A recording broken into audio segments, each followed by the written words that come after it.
This is Tom Weaver.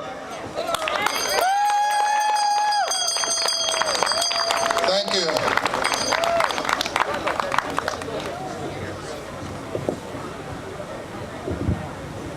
Thank you all for coming out. Can everybody hear?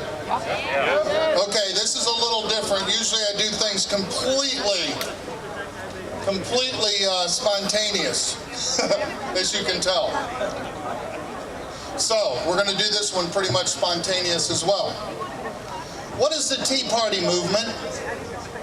What is it that unites us together? What makes everyday Americans come out in a light drizzle, kind of cold, and spend a Sunday afternoon? There are no leaders to this movement. Freedom! That's right. There are no leaders, there are no rules, there are no dues paid. There's just we Americans. If I may, I want to spend a few minutes and talk about the glue, the spirit, and indeed the common beliefs that bring us together. I am Tom Weaver. I'm from Westford. And I believe that what we believe in is within the DNA of every single American. Every single American. And those ideals are embraced by the Tea Party.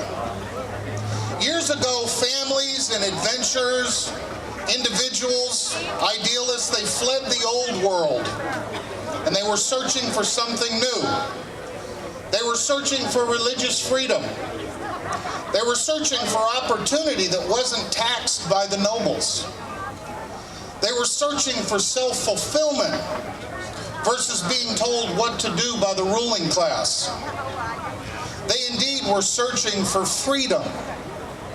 They accepted that it would be hard work. They accepted there would be no guarantees whatsoever. They accepted that there would be no government assistance. They accepted that the outcome would be up to them.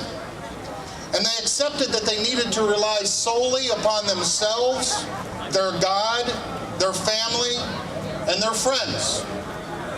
The hardships these people endured to reach this land were unknown at the time, and yet they came.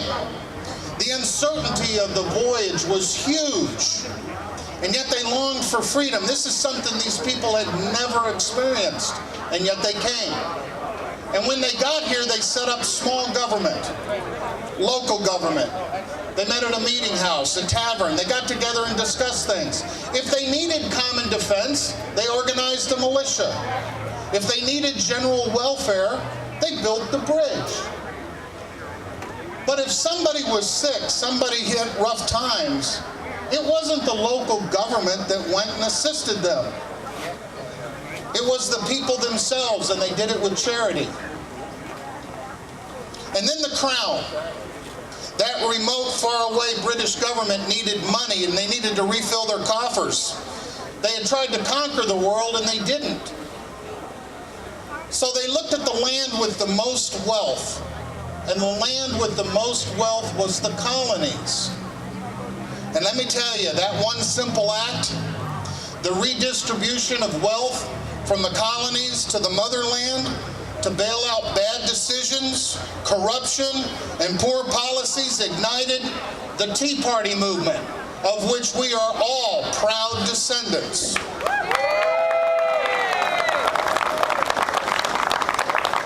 As Americans, we have three documents that bring us together, that unite us as a special nationality. Documents written within the spirit of the original Tea Party. We're responsible for this gift of freedom, and please understand, it takes work.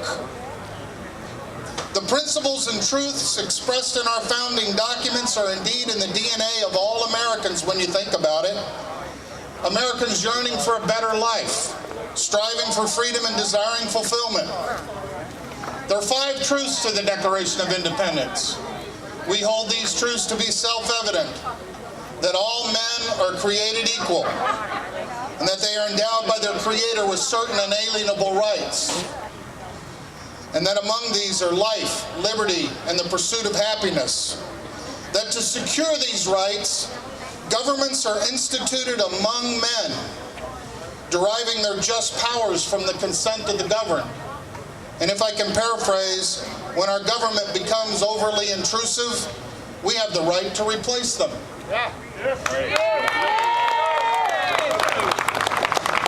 Our founders realized that these truths, these principles of basic human dignity would require that you and me as citizens remain vigilant and responsible. Our founders had escaped British dominance, despotism, monarchies, benevolent dictators, collectivism, and tyranny, which is why they believe that the power of government must come from the governed, and that the governed could change the government if it became unacceptable. The founders also understood that equality only happened once. We're created equal, and after that it was up to the individuals to determine the outcome. Our founders believed that we all had a God-given right to pursue happiness. They understood that government could never give us happiness. It was up to us to chase our dream at our own pace. It was up to keep the fruits of our labor, the majority, for ourselves and our families, to do with that what we wanted, not what the government wanted us to do. And they understood that we would fail. But being a country of freedom, if we failed, we're able to get up, brush ourselves off, and start over again without the government interfering. Indeed, our founders believed that the sole role of the federal government, as far as the pursuit of happiness, was to stay out of the way. That was it. Now the Constitution. Never before in the history of man had a group of people got together to discuss what they wanted to do, put it in writing, spread it around for people to comment, and then adopt it. The Constitution was a roadmap of all the lessons learned, and it mirrored exactly what the Declaration of Independence said. The spirit and intent of the Constitution is in the preamble. There's 6 items in the preamble.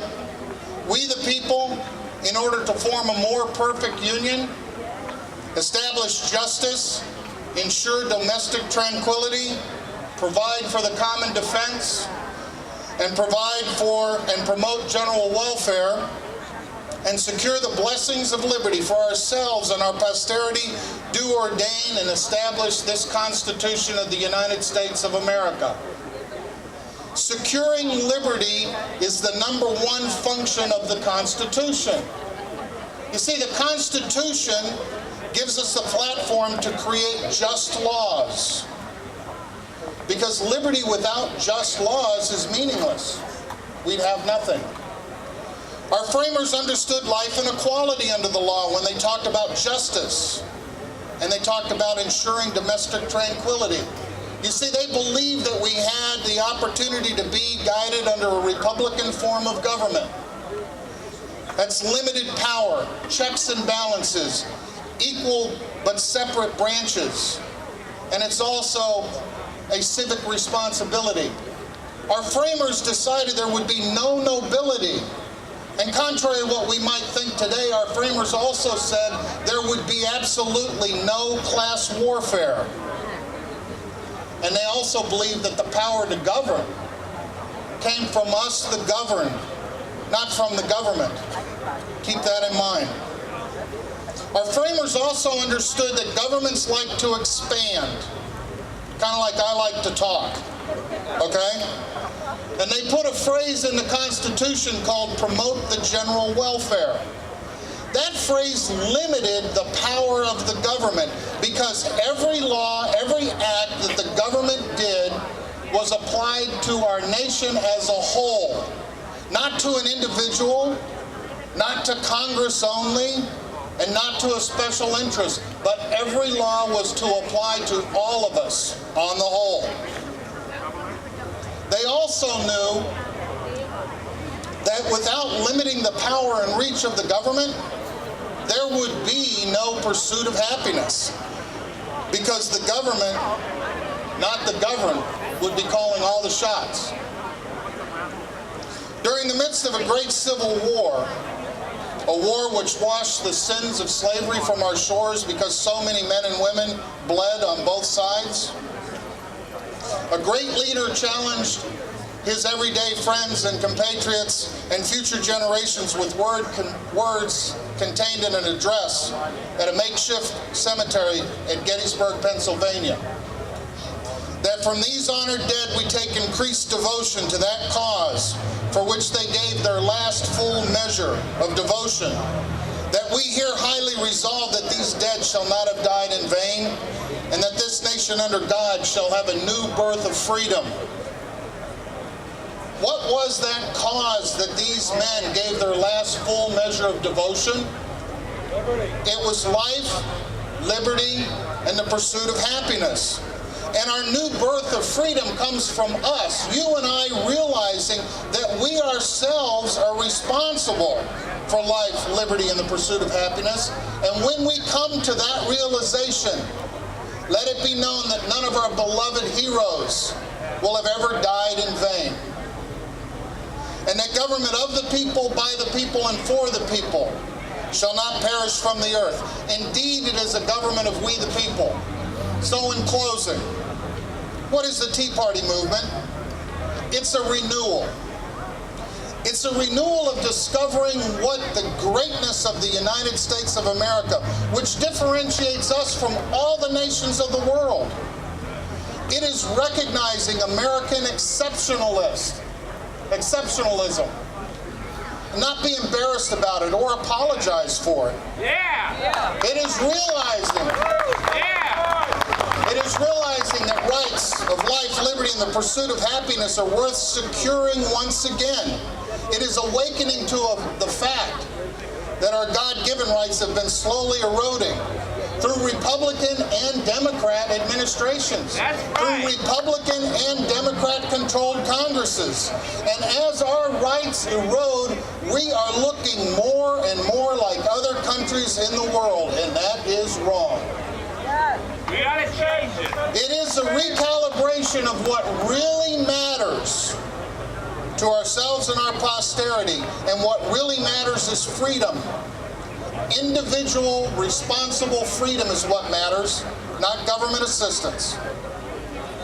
The Tea Party movement represents what is great about this country, that individuals can express ideas and discuss options, and they can make an impact. The truths expressed by our founding principles, yes, indeed, that is within the DNA of every single American.